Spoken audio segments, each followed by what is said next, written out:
আপনার ছেলে ওই যে ময়দানের ভিতরে যে নেশা টেশা করে পাগল নাকি শুনলাম, তাই তা হোক, তারপর ময়দানের ভিতরে পবিত্র জায়গা আমাদের, বুঝছেন নাই, একটু এখানে শুনতেছেন আপনি, একটু বলি দেন তো, এখনই বলি দেন এখনই।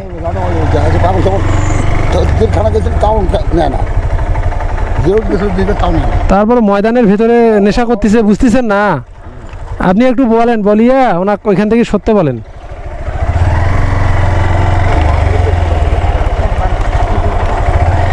আর জায়গা নাই ওইখানে ময়দানের ভিতরে,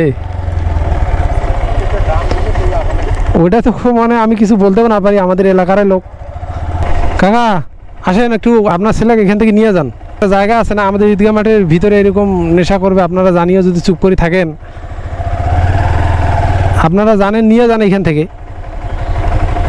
কেমন একটা না, এটা পবিত্র জায়গা, আপনাদের যদি মন্দিরে ইয়া যদি খারাপ কাজ করে কেমন লাগবে আপনাদের বলেন। শোনে না আমার কথা, আমি বলতেছি, আমার কথা শোনে না,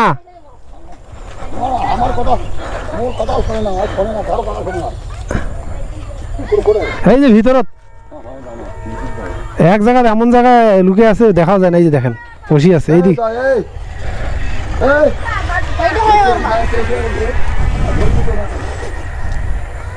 পুলিশ ডাকবো, পুলিশ পুলিশ ডাকবো, এ ভাইয়া, এ উঠো উঠো উঠো, এ ভাইয়া, হে ভাই উঠ,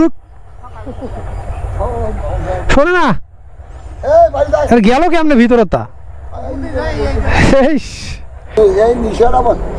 হ্যাঁ নেশা নেশা নেশা তো, নেশার ফির হুশ ঠিকই আছে না, বাইর হয় না তো,